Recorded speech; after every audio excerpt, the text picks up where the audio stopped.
Welcome back students. आज बात करने वाले हैं समसूत्री विभाजन की अंतिम प्रावस्था की, जो है अपने पास टीलोफेज। और टीलोफेज अवस्था में मुख्य दो प्रकार की घटनाएं होती हैं। पहली घटनाएं वे होती हैं जो कुछ पदार्थों के गायब होने से संबंधित होती हैं, जैसे कि स्पिंडल फाइबर जो होते हैं वो गायब हो जाते हैं, एस्ट्रल रेज जो है वो गायब हो जाती हैं, खासतौर से एनिमल सेल की यदि बात करें तो। और विभिन्न ऐसे कारक जिनका कार्य किससे संबंधित था, यहां पर न्यूक्लियर डिवीजन से संबंधित था, वे सारे के सारे कारक गायब हो जाते हैं। दूसरी इंपॉर्टेंट चीज है कि कुछ अन्य चीजें प्रकट होती हैं, और अन्य चीजों में मुख्य रूप से दो ही चीजें यहां पे स्पष्ट दिख रही है हमारे को। एक तो न्यूक्लियोलस है और दूसरी है अपने पास न्यूक्लियर एनवलप, यानी न्यूक्लियर मेम्ब्रेन जिसको कह सकते हैं। तो न्यूक्लियर मेम्ब्रेन प्रकट हो जाती है और न्यूक्लियोलस प्रकट हो जाती है। इस तरह से कोशिका के दोनों पोल्स पर दो पुत्री केंद्रकों का निर्माण हो जाता है, जिनके अंदर समान क्रोमोसोम्स होते हैं। इस तरह की व्यवस्था होती है इसमें। इस तरह से हम एक बात और कह सकते हैं कि यहां पर प्रोफेज की ठीक उल्टी क्रियाएं हो रही हैं। तो आपसे क्वेश्चन पूछा जा सकता है कि वह कौन सी अवस्था है जिसमें प्रोफेज की ठीक उल्टी प्रक्रियाएं होती हैं। तो आप बता सकते हैं टेलोफेज, या ऐसा भी पूछा जा सकता है कि भाई टेलोफेज की ठीक उलट प्रोसेस किसमें होती है। तो वहां पे आंसर क्या हो जाएगा आपका, प्रोफेज।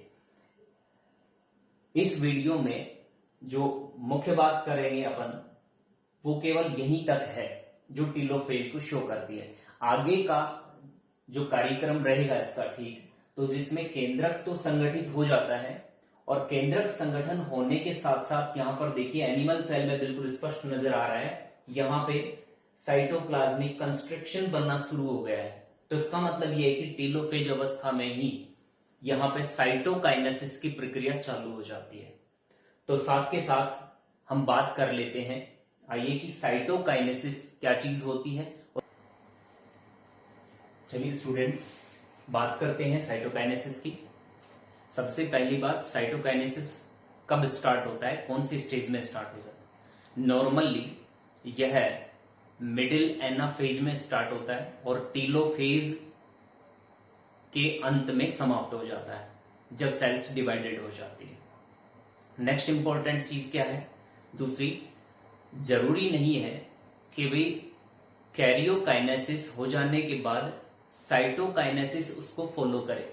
इसका मतलब क्या है कि भाई एक बार कैरियोकाइनेसिस हो गया, केंद्रक विभाजन हो गया, तो साइटोकाइनेसिस यानी कोशिका द्रव्य भी विभाजन में भाग ले, ये जरूरी नहीं है। इसी कारण से आपने देखा होगा बहुकेंद्र की कोशिकाएं बनती हैं, जिन्हें हम सामान्यतः सिनोसाइटिक सेल कहते हैं, संघ कोशिकाएं कहते हैं। तो संघ कोशिकाओं के बनने का कारण यही होता है क्योंकि उनमें कैरियोकाइनेसिस तो कंटिन्यू चलता रहता है, लेकिन साइटोकाइनेसिस नहीं चलता है। ठीक है, तो हम ये कह सकते हैं कि साइटोकाइनेसिस कैरियोकाइनेसिस को फॉलो नहीं करता है हर समय। चलिए, नेक्स्ट इंपॉर्टेंट चीज बात क्या है कि यहां पे जैसे ही डिवीजन होता है साइटोप्लाज्म का, तो सेल ऑर्गेनेल्स भी जितने बने हैं वो आधे आधे दोनों सेल्स के अंदर जाते हैं, दोनों न्यूक्लियस के साथ जाते हैं, पोलर न्यूक्लियाई के पास चले जाते हैं। अब वहां पर यहां पर एक बहुत इंपॉर्टेंट चीज अपने सामने आती है, ये कि माइटोकॉन्ड्रिया और क्लोरोप्लास्ट दो ऐसे सेल ऑर्गेनेल्स हैं जिनका निर्माण या जिनका रेप्लिकेशन क्लीवेज के द्वारा होता है या फीजन के द्वारा होता है। तो क्लीवेज के द्वारा या फीजन के द्वारा ये क्या हो जाते हैं, डबल हो जाते हैं, और जैसे डबल हो जाते हैं उसके बाद आधे आधे दोनों सेल्स में चले जाते हैं। ये क्वेश्चन पूछा गया है एग्जाम में कि भाई यदि कोई सेल्स डिवाइडेड हो रही हैं तो उसमें जो बनने वाली पुत्री कोशिकाएं हैं उनमें जो माइटोकॉन्ड्रिया की संख्या है या प्लास्टिड की संख्या है वो बराबर रहती है या असमान रहती है, किसी में ज्यादा रहती है अथवा कम रहती है। तो आप बताएंगे हमेशा समान रहती है, डॉटर न्यूक्लियाई में कभी भी चेंज नहीं होती, क्योंकि क्लीवेज के द्वारा या फ्यूजन के द्वारा समान संख्या में ये बनते हैं। ठीक है, नेक्स्ट इंपॉर्टेंट चीज क्या है कि यहां पर जो पोलर न्यूक्लियाई बन रहा है वो पोलर न्यूक्लियाई या तो पुराने जो न्यूक्लियर एनवेलप के खंड जो साइटोप्लाज्म में तैर रहे होते हैं उनसे बनता है, या बनता है एंडोप्लाज्मिक रेटिकुलम से। तो एंडोप्लाज्मिक रेटिकुलम किसको बनाने का काम करती है? न्यूक्लियर एनवलप को बनाने का काम करती है। तो ये चीज आपको क्लियर हो गई होगी कि न्यूक्लियर एनवलप की जो झिल्लियां होती हैं उसको कौन बनाती है, तो आप बता सकते हैं आसानी से एंडोप्लाज्मिक रेटिकुलम के द्वारा बनाई जाती है। अब नेक्स्ट इंपॉर्टेंट चीज आती है ये कि साइटोकाइनेसिस जो होता है वो कितने प्रकार से होता है। तो सामान्यतः तो अपन कह सकते हैं कि साइटोकाइनेसिस सभी प्रकार की सेल्स में पाया जाता है, लेकिन हम ये कह सकते हैं कि प्लांट सेल्स में और एनिमल सेल में डिफर प्रकार से होता है, डिफरेंशिएशन इनमें पाया जाता है। तो इसका मतलब ये हुआ कि साइटोकाइनेसिस पौधों में अलग तरह से होता है और जंतु कोशिकाओं में अलग तरह से होता है। सबसे पहले बात कर लेते हैं अपन प्लांट सेल्स की, और प्लांट सेल्स का अपन ने डायग्राम यहाँ पे बनाया हुआ है। तो फर्स्टली आप देखिए, साइटोकाइनेसिस की प्रक्रिया जब शुरू होती है या कोशिका द्रव्य विभाजन का प्रोसेस जब शुरू होता है तो दोनों पोलर न्यूक्लियाई पूरी तरह बन गए हैं। बनने के बाद जब स्पिंडल फाइबर टूट रहे होते हैं दोनों तरफ, तो स्पिंडल फाइबर की इक्वेटर लाइन पर, इक्वेटर लाइन कौन सी हुई? ये वाली हुई इक्वेटर लाइन। इस इक्वेटर लाइन पर वेसिकल्स को जमा करना शुरू कर देते हैं। अच्छा, ये टूटे हुए स्पिंडल फाइबर जो होते हैं ये एक्चुअली फ्रैगमोप्लास्ट के नाम से जाने जाते हैं। ये बहुत इंपॉर्टेंट बात है, इसे क्या कहते हैं? फ्रैगमोप्लास्ट कहते हैं। तो फ्रैगमोप्लास्ट की जो इक्वेटर लाइन होती है उन पर वेसिकल्स का निर्माण होता है। ये वेसिकल्स से किससे बनती है? ये एंडोप्लाज्मिक रेटिकुलम और मुख्य रूप से गोल्गी बॉडी से बनती है। ज्यादा पार्ट जो होता है इनका गोल्गी बॉडी का होता है, तो गोल्गी बॉडी से ये मूलतः बनती है।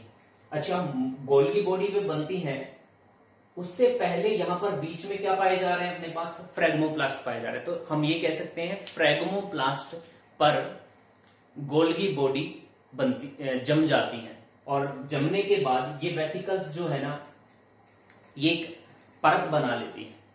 अब परत बनाने के बाद इन परतों के ऊपर कैल्शियम और मैग्नीशियम पेक्टेट का डिपोजिशन होता है और यहां पर मिडिल प्लेट का निर्माण हो जाता है। अब मिडिल प्लेट का निर्माण हो जाता है तो ये मिडिल प्लेट का निर्माण हमेशा बीचों बीच होता है। ध्यान देने वाली बात है, यदि कोशिका में हम 3D स्ट्रक्चर बनाए तो 3D स्ट्रक्चर का मतलब ये हुआ कि भाई यहां पे सबसे पहले बीच में जमाव होता है, फिर ये जमाव ऐसे ऐसे करके बढ़ता जाता है यूं, और पूरी सेल में किनारे की तरफ बढ़ता है। तो इसका मतलब ये है कि मिडिल प्लेट जब बन रही होती है वो केंद्र से बन के शुरू होती है और किनारों यानी परिधि की तरफ बढ़ती है। इसको कहते हैं सेंट्रीफ्यूगल, अपकेंद्रीय वृद्धि होती है। तो इसका मतलब सेल प्लेट का निर्माण पौधों में हमेशा किस स्थिति में होता है? अपकेंद्रीय स्थिति में होता है।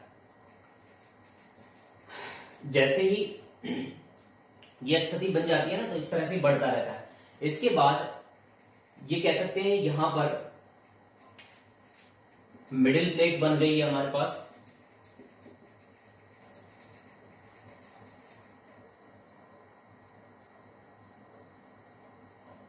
मिडिल प्लेट बन गई और मिडिल प्लेट किनारों की तरफ बढ़ती रहती है और बढ़ते बढ़ते ये पूरे एरिया को कवर कर लेती है और एक सेल दूसरे सेल्स में एक सेल से दो सेल्स या डॉटर जो सेल्स है ना वो बन जाती है। इसके बाद इसके साथ साथ दोनों तरफ अपने पास सेल मेम्ब्रेन बन जाती है और ये मिडिल प्लेट जो होती है वो प्राइमरी सेल वॉल का निर्माण करने के लिए खुद के ऊपर डिपोजिशन करती है। तो यानी मतलब सेल प्लेट के ऊपर डिपोजिशन होने के बाद किसका निर्माण होता है? प्राथमिक भित्ति का निर्माण होता है। उसके ऊपर जमाव होने से द्वितीयक भित्ति का निर्माण होता है और उसके ऊपर जमाव होने से तृतीयक भित्ति का निर्माण होता है। अच्छा, इन फ्रैगमोप्लास्ट का क्या? ये भी हम देख सकते हैं जैसे ही वेसिकल्स का जमाव हो जाता है तो कुछ समय बाद फ्रैगमोप्लास्ट जो है वो डिस्ट्रॉय हो जाते हैं, गायब हो जाते हैं। तो इसका मतलब ये कि एक बार वेसिकल्स को आधार प्रदान करने का काम करते हैं, उसके बाद गायब हो जाते हैं। तो इस तरह से ये मिडिल प्लेट बनती है और फिर मिडिल प्लेट से यहां पर प्राथमिक भित्ति, द्वितीयक भित्ति, तृतीयक भित्ति बनती है और इस तरह से एक सेल से दो सेल्स बन जाती हैं। ये बात थी प्लांट सेल से संबंधित कि सेल प्लेट के द्वारा इसमें साइटोकाइनेसिस पाया जाता है। नेक्स्ट बात आती है हमारे पास एनिमल सेल की। जब एनिमल सेल्स के बारे में बात करते हैं तो यहाँ पे ध्यान देने वाली बात है कि जैसे ही एनाफेज अवस्था लगभग पूरी होने वाली होती है और टीलोफेज की शुरुआत होती है, तो वैसे ही इसमें साइटोप्लाज्मिक कंस्ट्रिक्शन बन जाता है। साइटोप्लाज्मिक कंस्ट्रिक्शन कैसे बन रहा है उसको थोड़ा सा ऐसे समझिए। ये जो स्ट्रक्चर आपको दिखाई दे रही है, इस तरह से कनेक्शन बन जाते हैं चारों तरफ सेल मेम्ब्रेन के, और सेल मेम्ब्रेन को कवर कर लेते हैं और सेल मेम्ब्रेन को अपनी तरफ खींचने का काम करते हैं। ये फाइबर या रेसे जो होते हैं ये ट्यूब्यूलिन प्रोटीन से बने होते हैं। माइक्रोट्यूब्यूल्स जो है वो इसमें पार्टिसिपेट करती हैं और ये धीरे धीरे क्या करते हैं, जो बाहरी अपने पास सेल मेम्ब्रेन होती है इसको अंदर की तरफ खींचते हैं, मिड बॉडी की तरफ खींचते हैं, और खींचने के कारण ये फ्लोरो जो होती है, खांच होती है, बढ़ती जाती है और बढ़ के गहरी होती जाती है और दो सेल एक दूसरे से अलग हो जाती हैं। लेकिन इनमें शर्त यही होती है कि भी दोनों न्यूक्लियस जो होते हैं ना वो प्रत्येक सेल के अंदर होते हैं, या डॉटर जो सेल्स होती हैं उनके अंदर होते हैं, और ये मिड बॉडी अंततः इन दोनों सेल्स को क्या कर देती है, सेपरेट करके देती है। इसलिए ये जो मेथड होता है इसे हम क्लीवेज मेथड कहते हैं या क्लीवेज साइटोकाइनेसिस कहते हैं। तो हम यहां पे ये कह सकते हैं कि एनिमल सेल्स में क्लीवेज साइटोकाइनेसिस पाया जाता है, जिसमें यहां पर मिड बॉडी का निर्माण होता है। ये मिड बॉडी जो होती है ट्यूब्यूलिन तंतुओं से बनी होती है, जो परिधीय सेल मेम्ब्रेन को केंद्र की तरफ खींचती है और जिससे फ्यूरो का निर्माण होता है, और फ्यूरो का निर्माण होने से दो डॉटर सेल्स बन जाती हैं। तो इस तरह से एनिमल सेल्स में क्लीवेज साइटोकाइनेसिस पाया जाता है, जबकि प्लांट सेल में क्या पाया जाता है, सेल प्लेट के द्वारा अपने पास डॉटर न्यूक्लियस बनती हैं, डॉटर सेल्स बनती हैं, और इस तरह से दो सेल्स का निर्माण सेल प्लेट के द्वारा होता है। अच्छा, एक और इंपॉर्टेंट छोटी सी बात यह है, कुछ जो लोअर प्लांट्स होते हैं जिनके अंदर सेल वॉल का डेवलपमेंट कई जगह कई व्यवस्थाएं ऐसी होती हैं जहां पर नहीं हो पाता है, तो उस दशा में वहां पर जो साइटोकाइनेसिस जो होता है वो क्लीवेज टाइप का भी पाया जाता है। तो इसका मतलब ये कि प्लांट में दोनों प्रकार के साइटोकाइनेसिस प्रेजेंट होते हैं। उच्च पादपों में तो बाई सेल प्लेट यानी सेल प्लेट के द्वारा होता है साइटोकाइनेसिस, और लोअर प्लांट जो होते हैं उनमें कुछ में क्लीवेज साइटोकाइनेसिस भी पाया जाता है, जबकि जंतुओं में स्पष्ट रूप से क्लीवेज साइटोकाइनेसिस पाया जाता है। इस तरह से दो डॉटर सेल्स का क्या हो जाता है, निर्माण हो जाता है एनिमल सेल्स में और प्लांट सेल में। तो ये था अपना साइटोकाइनेसिस। साइटोकाइनेसिस के बाद बात करते हैं कि भाई यहां तक अपना जो माइटोसिस है वो पूरी तरह कंप्लीट हो गया है, लेकिन माइटोसिस के कुछ सिग्निफिकेंस हैं, वो क्या क्या है उनके विषय में अपन जस्ट बात करते हैं।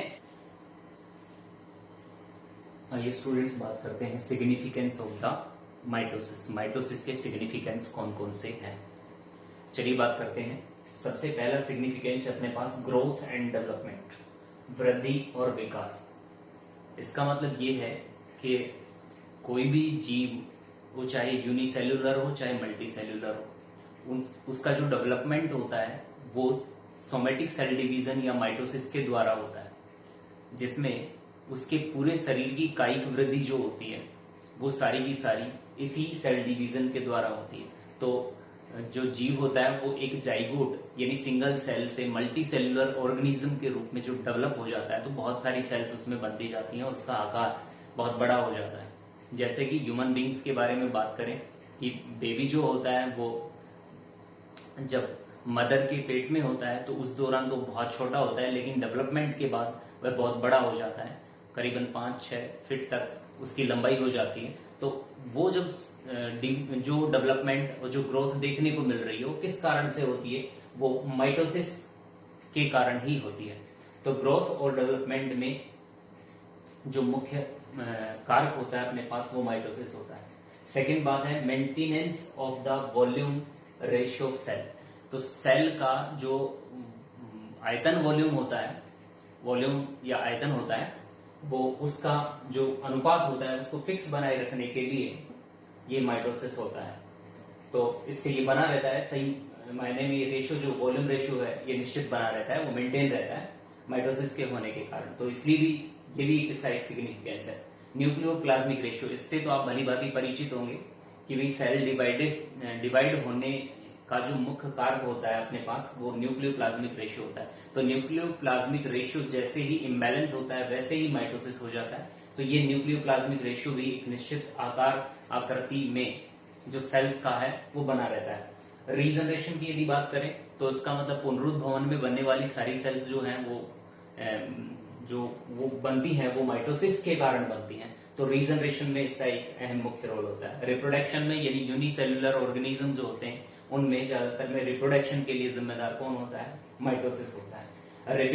रिपेयर की बात करें तो इसका मतलब ये है कि हमारे शरीर में जो विभिन्न प्रकार की जो सेल्स होती हैं वो पुरानी होती रहती हैं और शरीर से उतरती रहती हैं और उनके स्थान नई सेल्स लेती रहती हैं। जैसे एक आइडिया है यहाँ पे 5 × 10⁹ सेल्स यानी 5 × 10⁹ कोशिकाएं जो है वो डेली लॉस होती रहती हैं हमारे शरीर से, और जो स्किन के सरफेस से लॉस होती हैं, आरबीसी से लॉस होती हैं, डब्ल्यूबीसी से लॉस होती हैं, एलिमेंट्री कैनाल की आंतरिक जो सतह होती है उससे लॉस होती है।